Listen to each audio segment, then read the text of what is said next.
네, 여러분 안녕하세요. 자, 우리 4과목 첫 번째 시간이죠. 첫 번째 시간은 첫 번째 시간답게 그 과목에서 다루고 있는 주제에 대한 기본적인 개념 설명이 먼저 들어가죠. 그래서 이제 보통은 이제 가볍게 이 과목 첫 번째 시간들을 들으신 분들이 굉장히 많은데, 이 특이하게도 우리 시험에서는 특히 이제 1번에서 한 3번 문제 사이에 이런 관세법에 대한 기본적인 개념이나 또는 이제 관세법 기본 목적들 이런 것들을 물어보는 문제가 종종 출제가 됩니다. 빈도수가 적은 편이 아니기 때문에 이번 시간도 제가 이제 기본적인 개념을 충실히 설명을 드리긴 하겠지만 결코 가볍게 넘어갈 만한 내용들은 아니다라는 거. 그래서 그 부분들은 어떤 문제들이 출제가 되는지 조금 강조를 드릴 테니까 그 부분만 좀 신경을 써서 들어가 주세요. 첫 시간이니까 좀 가볍게 시작을 하겠습니다. 자, 일단은 이제 맨 처음 등장하는 거는 이제 관세의 개념부터죠. 자, 관세다라고 하는 거. 자, 관세는 뭔가요? 네, 우리나라에 굉장히 세금 종류가 많죠. 뭐 사실 우리나라뿐만 아니라 많은 나라에서 세금의 종류가 굉장히 많이 있고요. 그 중에서 이제 관세라고 하는 거는 이제 무역과 관련돼서 발생되는 세금이에요. 그래서 끝에 세는 이제 세금을 세자를 똑같이 쓰는데 앞에 관은 관문할 때 관자를 써요. 이제 관문이라는 걸 쓰게 된 이유가 무역이라는 게 이제 지금 우리나라 같은 경우에는 해상무역이나 항공무역이 주일 수밖에 없는 현재 구조이긴 하지만 옛날에도 그랬지는 않았죠. 옛날에 이제 조금 위로 육로로도 많이 이제 돌아다닐 수 있을 때에는 육상무역들도 우리나라도 있었어요. 그리고 해상으로 온다 하더라도 해상으로 들어올 때 물건을 배에서 내린 다음에 걔네들이 이제 그냥 마구잡이로 막 시내에 유통되는 게 아니고 그때는 각각의 성문, 관문이라는 게 있었죠. 그래서 그 옛날에 이제 도로라는 개념이 이제 많이 없다 보니까 주로 이제 그런 화물들을 끌고 다닐 수 있는 마차나 뭐 수레차 뭐 이런 것들을 끌고 다닐 수 있는 도로가 굉장히 제한적이었고 그 다니는 도로를 주요 거점에서 문으로 출입을 통제하는 형태의 문이 있었고 그 문을 넘나들 때 내는 세금이 바로 관문세였죠. 그 관문세가 시초가 돼서 지금의 이제 관세라는 개념으로 변경이 되었고요. 그러다 보니까 이제 그때 이제 그 문을 통과하는 그 관이라고 해서 관문을 이제 우리는 계속 그 개념을 가지고 가고 있습니다. 그래서 이제 관세라는 거를 이제 오늘날에 보더라도 특히 이제 그런 옛날에 이제 그런 관문을 통과할 때 내는 세금이다라고 이제 말씀을 드렸는데 관세가 지금도 사실 마찬가지예요. 자, 우리나라 영토가 이렇게 있다고 한다면 뭐 안타까운 선도 하나 그리고요. 영토가 이렇게 있다고 한다면 자, 우리나라로 외국 물품이 들어올 때 뭐 배를 타고 인천으로 들어오는 경우라든지 또는 뭐 비행기를 타고 인천 공항으로 내려오는 경우라든지 또는 배를 타고 뭐 부산으로 들어온다든지 어쨌든 간에 여기 이제 부산항, 인천항, 인천공항 이런 항들을 지나게 되죠. 그 외국 물품이 그 항의 물품을 내려서 우리나라로 들어올 때, 즉 우리나라에서 특정 선을 통과할 때 내는 세금이다라고 해서 지금도 똑같이 그러한 관문을 넘어가야 내는 세금이라는 개념은 동일하게 적용이 돼요. 근데 이제 옛날처럼 그렇게 관문을 통과할 때 누가 이제 막 세금을 직접 걷어들이고 이런 개념이 아니고 이제 요거를 관리하는 보세구역이라는 곳이 있고 외국 물품들은 다 이 보세구역에 화물을 1차적으로 반입을 하게 되죠. 물론 예외적인 부분들도 있습니다만 기본적인 절차는 보세구역에 화물을 넣게 되고 이 보세구역에서 화물에 대해서 수입신고를 진행하게 되고 그리고 이 수입신고에 대한 심사 또는 검사 뭐 이런 것들을 거쳐서 이게 이상이 없다 그러면 관세를 납부하고 그 이후에 수입신고가 수리가 돼서 관문을 통과하는 형태가 되겠습니다. 그래서 이때 이제 납부하는 거. 그래서 결국은 수입신고함과 동시에 이제 관세를 납부하게 되는 거죠. 수입신고한 이후에 관세를 이제 납부하게 되는 거죠. 그래서 이때 이제 요 국경선을 들어와서 신고를 하기 때문에 우리가 이제 기본적으로 관세는 국경선을 넘을 때 내는 세금이다라는 표현은 사실 조금 안 맞는 표현이에요. 자, 이제 아까 특정 선을 넘은 경우에 이제 관세를 이제 부과한다라는 표현을 했는데 요거 이제 요거 흰 선을 그냥 우리 국경선이라고 생각을 한다면 이제 여기가 좀 비슷하게 선이 있는데 요렇게 요런 식으로 그리고 뭐 중간중간에 구멍도 좀 뚫려 있어요. 그래서 요 구멍들이 이제 보세구역인 거죠. 외국 화물들이 세금 안 낸 채로 들어와 있는 곳, 즉 보세구역을 제외한 것. 그래서 이 노란 선을 넘는 경우 그 보세구역에 있는 화물이 국내로 이렇게 들어오는 그 절차를 우린 통관 절차라고 얘기를 하고, 통관 절차를 이행하면서 관세를 내기 때문에 오늘날의 관세는 국경선을 넘을 때 내는 게 아니라 이제 관세선을 넘을 때 납부를 한다라고 해요. 그래서 이 노란 선은 보세구역을 제외한 나머지 선들을 의미하고요. 그래서 이런 표현들을 그냥 우리는 통칭 관세선이라고 표현을 합니다. 제가 지금 노란 선으로 그어 놓은 거. 그래서 오늘날의 이제 관세라는 부분들은 이렇게 국경선이 아니라 관세선을 넘을 때 이제 납부를 하는 개념으로 좀 보시면 되겠다라고 보시면 되겠습니다.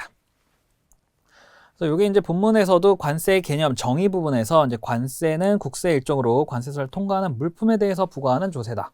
다음 관세가 부과되는 영역이 관세선이다라고 얘기를 했고, 뒤에 이제 요 내용 국경과 반드시 관세선이 일치하지는 않는다. 요 내용을 좀 기억을 해주세요. 가끔씩 이제 관세 개념 물어볼 때 요 국경선과 관세선에 대한 거를 같이 물어보는 경우가 있는데, 이게 반드시 일치하지 않는다라는 거를 좀 기억해 주시고, 관세선은 결국 관세가 부과되는 선을 의미한다라고 정리를 해 주시면 되겠습니다. 자, 그 다음 앞에 이제 하나의 더 개념이 등장하는데, 지금 요 물품들 관세를 내는 거는 결국 물품이 우리나라에 도착했을 때 납부를 한다라고 얘기를 했었죠. 그래서 요 관세를 내는 가장 기초적인 행위에는 외국 물품이 우리나라로 이제 반입되는 거, 요게 이제 전제 조건인데, 뭐 외국 물품이 반입되는 이 절차적인 문제나 외국 물품의 정의 이런 것들은 조금 더 뒤에 가서 보도록 하고요. 자, 여기서 지금 얘기하는 거, 강조하고 싶은 건 물품이에요. 여기서 지금 아까 관세선을 통과하는 물품, 괄호하고 유체물이라는 표현을 썼죠. 자, 이 물품이라는 부분에 조금 초점을 맞춰서 보시면, 자, 관세는 수입 물품에 부과한다. 이 관세법 제14조에 해당하는 내용인데요. 수입 물품에 부과한다. 자, 물품은 지금 여기서 얘기하는 거 유체물만이 해당이 됩니다.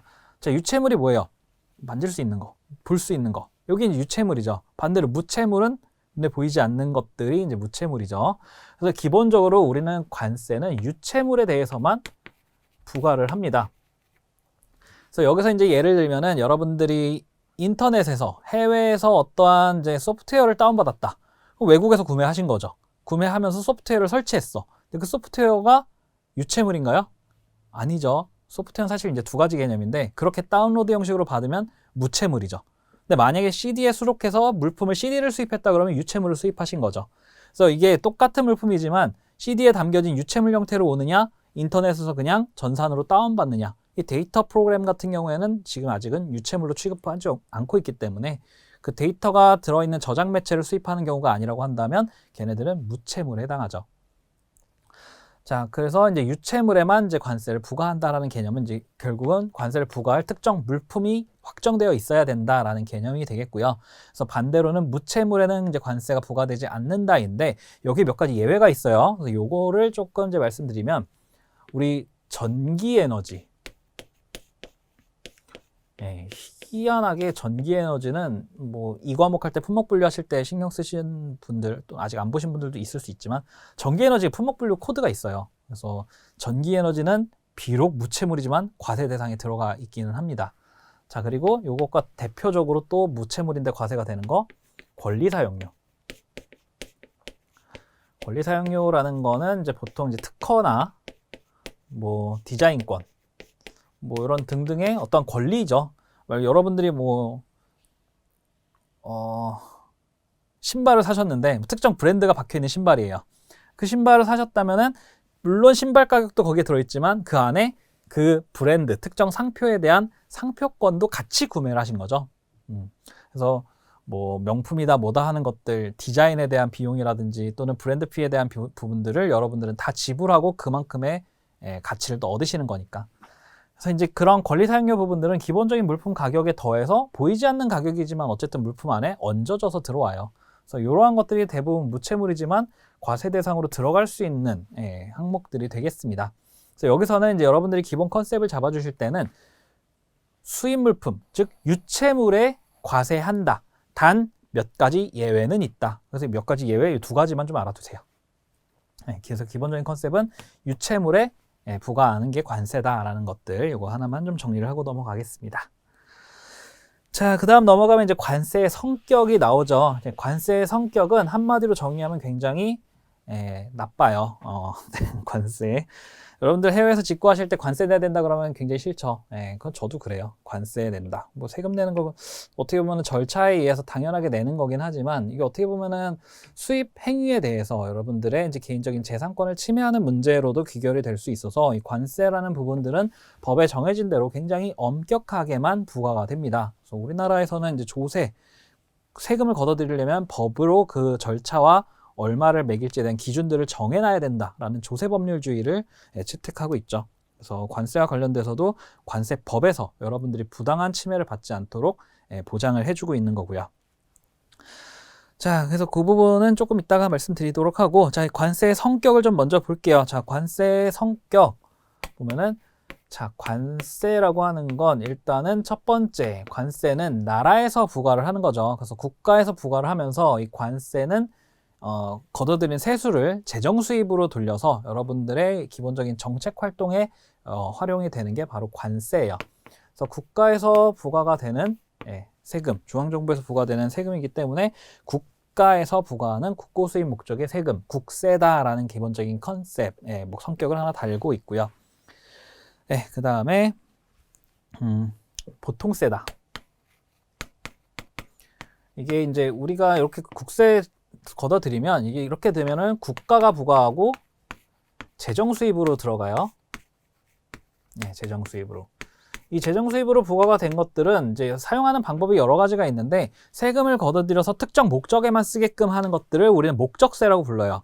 근데 관세는 그렇게 특정 목적으로만 써라가 아니고 여러 정책들에 활용될 수 있는 국가 그냥 재정인 거죠. 그래서 보통세라고 이야기를 합니다. 그래서 사용 목적에 제한이 따로 있지 않은 그러한 세금이다라고 보시면 되겠습니다. 자, 그 다음 간접 소비세다라는 거. 간접 소비세. 자, 요게 관세에서는 제일 중요한 특징이에요. 뭐 국세다, 보통세다 하는 것들도 물론 중요하지만 국세는 재정 수입 목적이다. 요것도 중요하지만 관세의 가장 중요한 특징 하나를 꼽아라라고 한다면 얘가 꼽혀요. 자, 간접 소비세가 뭐냐면, 자, 관세는 일반적으로 수입하면은 수입 행위에 대해서 부과하는 거기 때문에 납세 의무자가 있습니다. 납세 의무자. 이 납세 의무자는 수입 행위에 대해서 부과하는 거기 때문에 보통은 수입 화주가 돼요. 일반적으로는. 자, 그러면은 이 수입 화주가 관세를 다 납부하고 부담한 다음에 이 사람이 그냥 그거를 내고 끝이냐? 이렇게 보신다면 그거는 아니라는 거예요.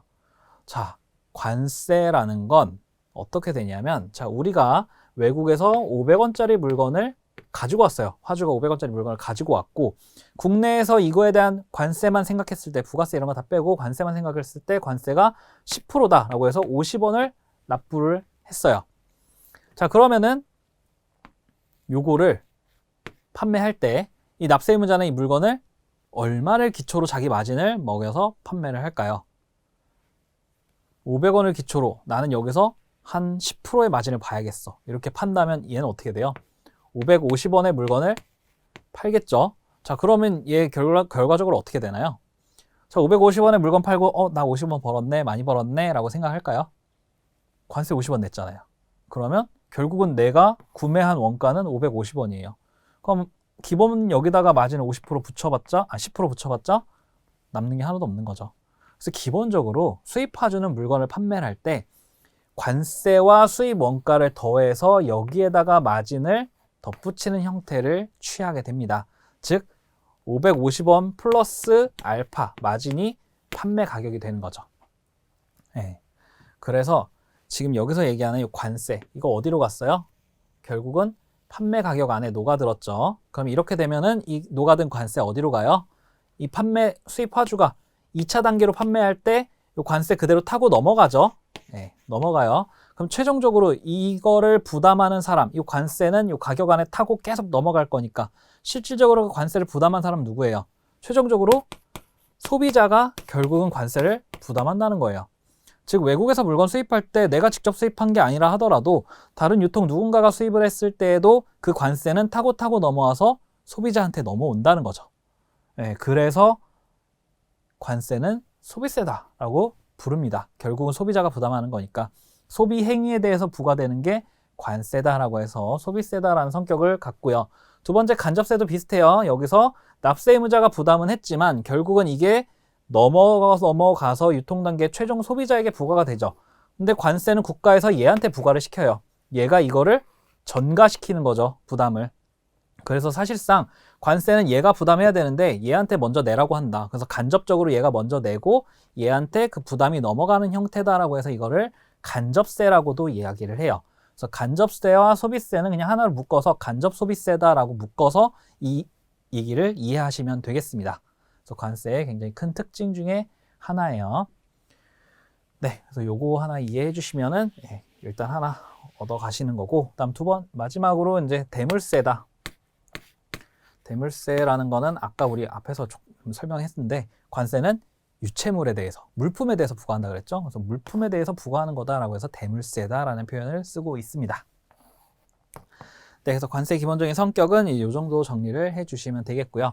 관세 성격 물어볼 때 주로 등장하는 거 얘가 이제 주로 등장해요. 그리고 얘를 묶어서 그냥 관세 성격을 물어볼 수도 있지만 얘는 어디 법에 정리된 게 아니고 관세 기본적인 이론에서 파생되어 나온 거다 보니까 뭐 이런 것들을 직접적으로 이렇게 물어보는 문제보다는 관세의 기본적인 개념을 물어볼 때 관세가 이런 것 성질을 가지고 있다 정도로 많이 물어보니까 이것들 좀 신경 써서 봐주시면 좋을 것 같습니다.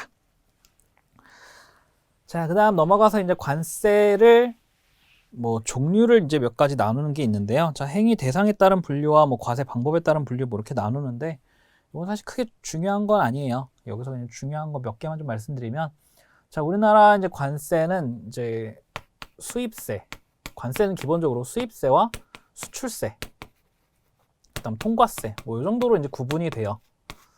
근데 우리나라는 지금 수출과 통과에 대해서는 관세를 부과하지 않아요. 아마 대부분의 국가가 그렇습니다. 일부 국가들만 이제 저런 이상한 관세들을 매기고 있고, 우리나라는 이제 수입에 대해서만 이제 관세를 부과하고 있죠. 그래서 수입세만이 우리나라에는 해당된다. 이거 이제 하나 봐주시면 되겠고요. 그 다음 두 번째 이제 과세 방법에 따른 분류 부분은 이제 과세 방법은 가격에 대해서 부과하는 종가세, 그다음 양에 대해서 부과하는 종량세, 그다음 요 둘 중에 하나 선택하는 선택세, 그다음 뭐 복합적으로 두 가지를 병과해서 부과하는 복합세라는 것들도 있습니다. 근데 이것도 있는데 이거는 이제 우리나라 다 있어요. 뭐만 있다 이건 없고 다 있는데 대부분이 종가세예요. 가격을 기준으로 이제 많이 부과를 하고 있고, 이 중에서 이제 농산물, 농림축산물 같은 경우에는 이제 수입되는 양에 따라서 부과를 하는 경우도 있고, 또는 그 중에 더 높은 세율을 부과하는 경우도 있고, 또는 그 두 가지를 다 병과하는 경우들도 있어요. 그래서 뭐 그런 경우도 있다 정도만 알아두시면 되겠고, 요거 개념을 좀 추가적으로 설명드리면 종양, 이건 양에 대해서 부과를 하는 거죠. 그렇기 때문에 중량, 길이, 수량, 뭐 그 밖에 부피 이런 셀 수 있는 것들, 그것에 대해서 부과를 하는 게 종량세고요. 그렇기 때문에 종량세는 너무나 뻔하죠. 길이가 궁금하면 재보면 되고, 무게가 궁금하면 무게도 재보면 되고, 그렇기 때문에 종량세는 있는 그대로에 대해서 과세를 하면 되기 때문에 요거는 큰 다툼은 없어요. 근데 이제 종가세, 이 가격 부분은 조금 문제가 있을 수 있는 게, 자, 이 가격이 이제 과세 표준이다라고 했는데 내가 구매한 가격은 내가 지급한 가격인가? 보통은 그렇겠죠. 내가 물건 사기 위해서 지급한 가격. 근데 걔가 깎아줬어. 그러면 나는 할인받은 가격만 과세 표준으로 과세를 하면 되는가? 그 사람 나랑 좀 특수관계라서 나한테 공짜로 줬어. 그럼 가격이 없는데 그럼 난 세금을 안 내도 되는가? 이런 여러 가지 이슈들이 좀 있어서 이 종가세, 가격과 관련돼서는 과세 표준할 때 조금 더 자세하게 다룰 거예요. 여기서는 가격에 대해서 부과하는 세금이 종가세다 정도의 개념만 이해하고 넘어가시면 되겠습니다. 우선은. 네, 그래서 여기 관세 종류도 이제 이 정도까지 한번 보셨고요. 그래서 이제 관세에 대한 기본적인 설명은 이제 이 정도 드리도록 하고, 그 뒤에 이제 넘어가면 이제 관세법의 개요 부분이 나오는데, 자, 여기서도 이제 관세법 관련된 내용으로 가장 기초적인 문제가 출제될 수 있는 게 바로 관세법의 목적과 성격 부분이 되겠습니다. 관세법 같은 경우에는 이제 관세법은 우리 OT 할 때 한번 이 관세에 대한 기본적인 내용들 다루면서 관세와 통관, 크게 두 가지 챕터로 이번 과목이 나눠져 있다는 말씀을 좀 드렸었죠. 그래서 관세법은 그 두 가지를 다 아우르는 거기 때문에 관세와 관련된 조세법적인 성격과 통관 절차와 관련된 절차법적인 성격을 다 가지고 있어요. 그래서 여기서는 관세법에 대한 기본적인 목적은 관세는 부과, 관세 부과하고 징수하죠. 요 개념에 대한 부분이 이제 당연히 나오게 되고요. 그 다음 통관. 네, 이 개념이 둘 다 등장하죠. 그래서 관세 부과와 징수를 적정히 하고 또한 통관 역시도 적정하게 함으로써 요로 인해서 조세 수입을 확보한다. 네. 결국 이제 조세 수입을 확보한다. 이거는 이제 관세 수입이죠. 관세 수입을 이제 확보하는 거고. 그래서 이제 세 수입을 확보하고 이렇게 세 수입 확보한 거 재정으로 입고된 다음 재정 수입이 된 다음에 재정은 다시 국민을 위해서 사용되죠. 그렇게 해서 최종적으로는 국민 경제 발전에 이바지한다. 네, 관세법의 기본적인 목적이 되겠습니다. 뭐 요 뒤에 이제 조세 수입 부분하고 국민 경제 발전하고 요거는 이제 좀 당연한 건데 앞에 이제 부가와 징수, 통관 요거 두 가지를 다 아우르는 게 관세법상의 목적이다라는 거를 좀 알아주시면 되겠습니다. 네, 그래서 이 관세법의 목적 부분들 이제 말씀을 드렸고, 자, 그러면 이제 그러한 관세법의 성격을 이제 말씀드려야 되는데, 방금 말씀드린 두 가지 있죠? 관세 부과징수 관련된 거, 조세법적인 성격을 가지고 있다. 요거는 이제 더 말씀 안 드려도 될 거고, 다음 통관 절차라는 얘기를 했으니까 통관 절차법적인 성격을 가지고 있다. 이 두 가지는 목적에서 파생되어 나오는 관세법의 기본적인 성격이라고 보시면 되겠습니다. 그 다음에 이제 보실 부분이 이제 관세법이 갖고 있는 정말 독특한 특징 중에 하나가 뭐냐라고 꼽는다면은 이제 바로 요게 이제 꼽힐 텐데요. 바로 형사법적 성격을 갖고 있다. 네, 형사법적 성격을 가지고 있다라는 거. 다음 두 번째, 쟁송법적인 성격을 갖고 있다.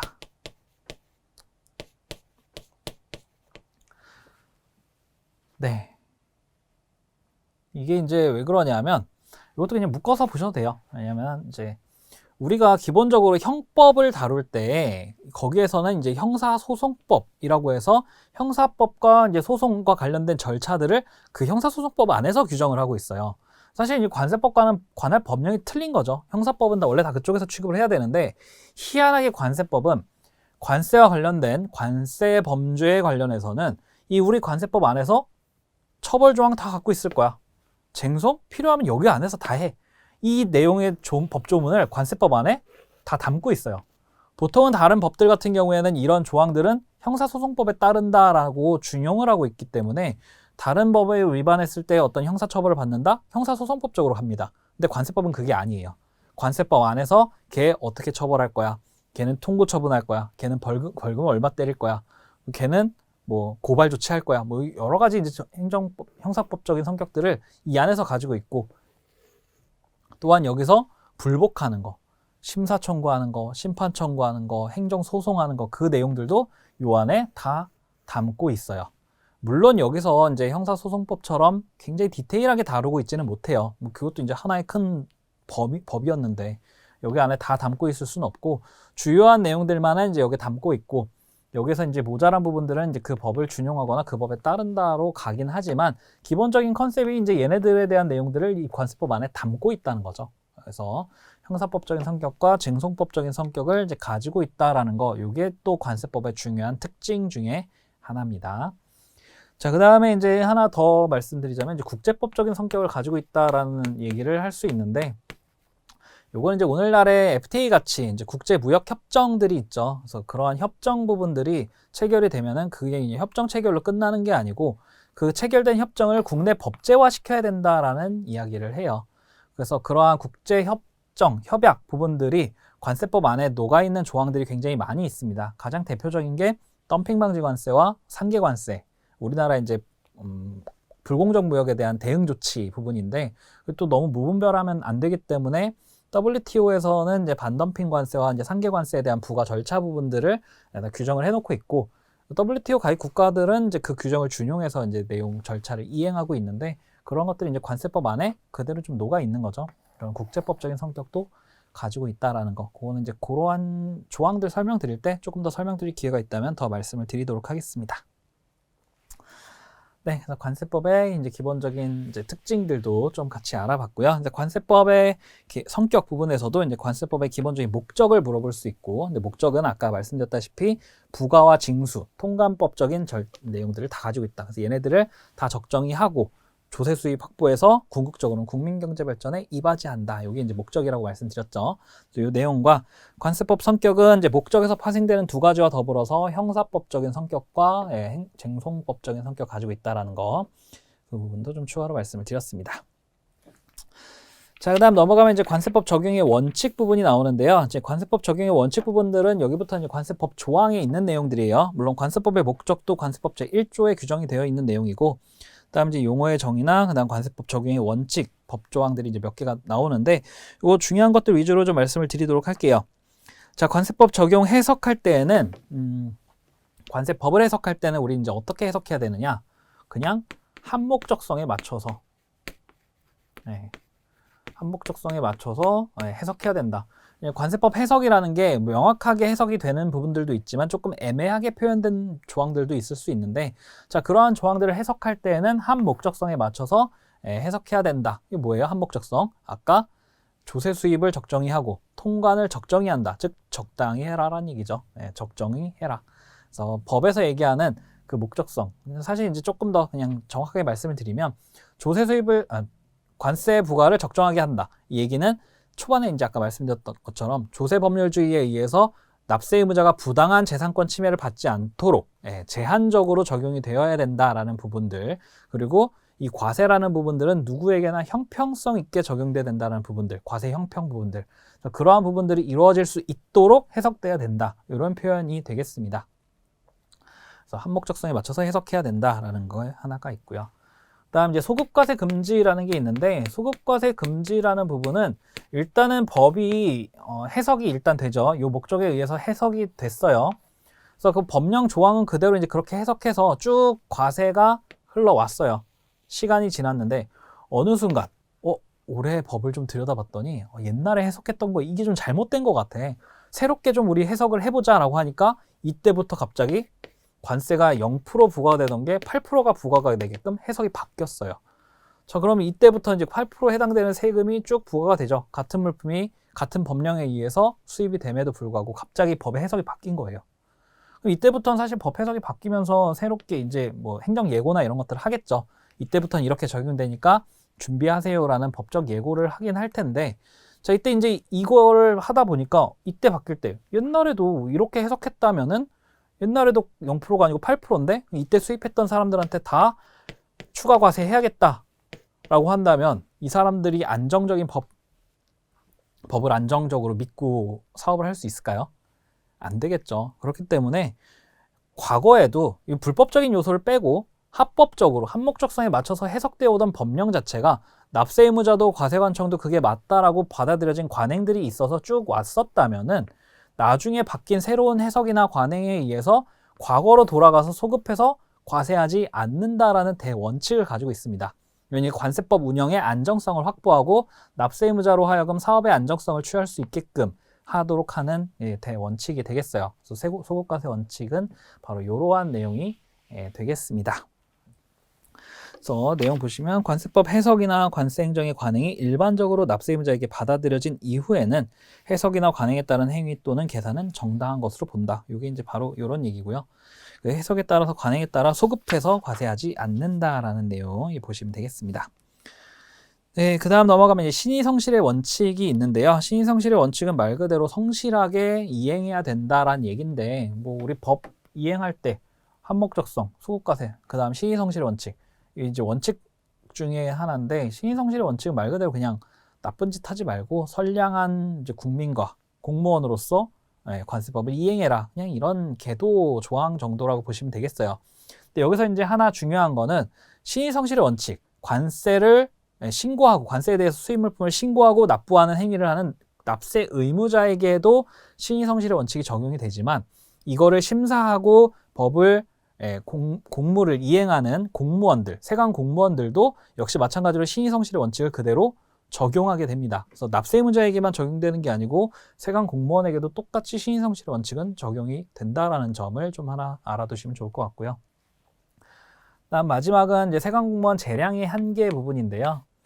이거는 이제 아까 한목적성 부분들 설명드릴 때 나왔던 얘기랑 조금 비슷한데, 관세법 해석이라는 게 완전하게 그 관세법에 다 정해져 있는 게 아니고 어떻게 보면은 조금 이제 이걸 해석하는 재량, 이렇게 해석할 수도 있고 저렇게 해석할 수도 있는데, 그걸 어느 쪽으로 해석하느냐라는 부분들은 이제 법을 이행하는, 공무를 이행하는 사람들이 가질 수 있는 하나의 재량권이라는 거죠. 근데 이 재량을 그렇게 공무원들에게 둘 경우에 이런 재량을 남용하는 경우가 있을 수 있겠죠. 그래서 그런 부분들에 대한 주의 환기를 하기 위해서, 자, 이런 재량은 할 수 있다. 그렇죠? 왜냐하면 법이라는 게 모든 걸 다, 모든 케이스를 다 담을 수는 없기 때문에 기타, 이와 유사한 이런 식으로 조금 애매모호한 표현들을 넣어놔요. 그래서 그런 부분들을 해석할 때 도대체 어디까지가 유사한 범위냐, 뭐 어디까지가 기타냐, 이런 걸 해석할 때는 이제 재량권이 들어갈 수밖에 없는 거고, 여기에는 이제 과거에 있었던 어떤 법 판례라든지 또는 관행, 이런 것들이 이제 많이 녹아들어서 이제 해석을 할 텐데, 어쨌든 간에 이건 재량이잖아요. 이 재량을 할 때 그 한계가 있다라는 거를 알고 그 한계를 엄수해라 라는 부분이 이제 세관공무원 재량의 한계 조항이라고 보시면 되겠고, 그 한계가 어디서 오느냐? 결국 이런 데서 와요. 법 이행할 때 누구한테는 저렇게 하고 누구한테는 또 저렇게 해석하는 거? 그런 거 안 돼. 과세는 형평성 있게 해야 돼. 이런 한목적성들, 앞에 나왔던 소급과세 금지 원칙, 이런 것들 다 반영을 해서 재량의 한계를 엄수해야 된다라고 보시면 되겠습니다. 그래서 세관공무원 재량의 한계, 세관공무원 직무를 수행할 때는 과세의 형평, 이 법의 목적에 비추어 라는 표현들이 나오죠. 그래서 일반적으로 타당하다고 인정되는 한계를 엄수해야 한다가 있습니다. 네, 그다음에 여기서 이제 보셨고, 그다음 이제 마지막 내국세 이제 부과 징수 부분 하나가 남았는데, 이거 굉장히 중요한 얘기예요. 비록 몇 줄 안 되는 내용이긴 하지만 시험에 자주 등장하는 개념입니다. 자, 지금 여기서 내국세가 갑자기 등장했어요. 근데 우리 계속 관세를 얘기했었죠. 자, 내국세라는 거 가장 대표적인 거 뭐 있죠? 여러분들 마트나 이런 데서 구매하실 때 영수증에 같이 따라붙는 애, 마치 물건 가격인 양 따라붙는 세금, 부가세라는 개념이 있죠. 부가세뿐만 아니고, 부가세뿐만 아니고 내국세는 굉장히 다양한 게 있어요. 근데 이제 가장 대표적인 게 부가세라서 이제 보면은 우리가 물품을 수입해서 수입 신고를 하고 이제 관세를 납부한다인데, 수입 행위에 과연 관세만 붙을까라고 생각을 해보면 사실 그렇지 않아요. 이게 이제 부가세도 그렇고 관련 여러 가지 내국세들이 관세가 부과가 되는 수입 행위에 대해서 똑같이 부과가 돼요.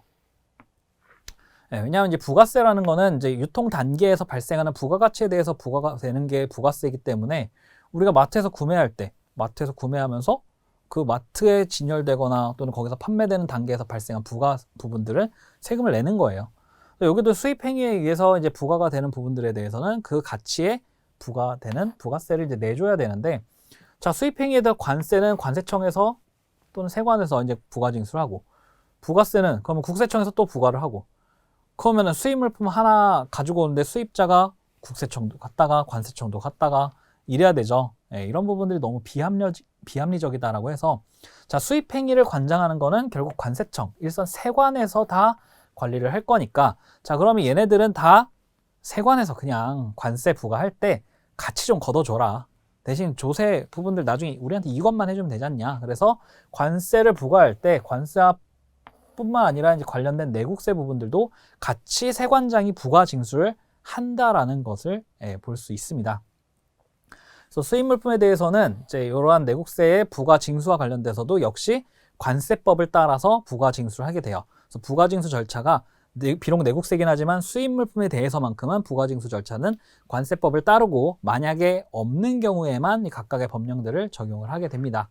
이렇게 보는 게 이제 부가세, 뭐 주세, 개별소비세, 뭐 담배세, 농어촌 특별세, 뭐 교통에너지 환경세, 뭐 여러 가지 이제 세금들이 있어요. 그래서 그러한 세금들 뭐 종류 대표적인 거 몇 가지는 좀 외워두시는 것도 좋고요. 그리고 내국세는 관세, 수입 물품에 대해서만, 내국세는 관세가 부과될 때 같이 부과된다라는 거, 그것도 이제 같이 보시면 되겠습니다. 네, 여기까지가 첫 번째 시간 우리 관세의 개념에 대해서 이제 설명을 드릴 만한 내용들이었고요. 다음 시간에는 이제 실질적으로 수입 행위와 수출 행위에서 발생되는 여러 가지 용어들이 있는데 그 용어들에 대한 개념부터 이제 말씀을 드리면서 좀 본격적인 수출 수입 내용들로 좀 들어가 보도록 하겠습니다. 자, 이번 시간에 했던 내용 이제 관세의 개념, 관세 이제 특히 성격 부분들, 그리고 관세법의 목적과 관세법의 성격, 이렇게 이제 기본 개념들을 말씀드렸는데, 제가 이제 말씀드렸다시피 각각의 성격에서는 좀 중요한 것들, 얘네들의 대표적인 특징이 뭐가 있다라는 걸 좀 강조를 드렸죠. 그 부분들 위주로 좀 봐주시고요. 관세법 적용의 원칙도 4가지 말씀드렸는데, 이 관세법 적용의 원칙은 시험 문제로도 몇 번 출제가 된 경험이 있어요. 관세법 적용의 원칙 4가지는 뭐가 있는지 정도는 기본적으로 알아두시고 그 내용은 오늘 설명드린 걸로 이해를 해주시면 좋을 것 같습니다. 자, 그래서 이번 시간 여기까지 정리하도록 하고요. 우리 다음 시간에 용어의 정리 부분부터 이어서 가도록 하겠습니다. 자, 이번 시간 첫 시간이었는데 여러분들 고생 많으셨습니다.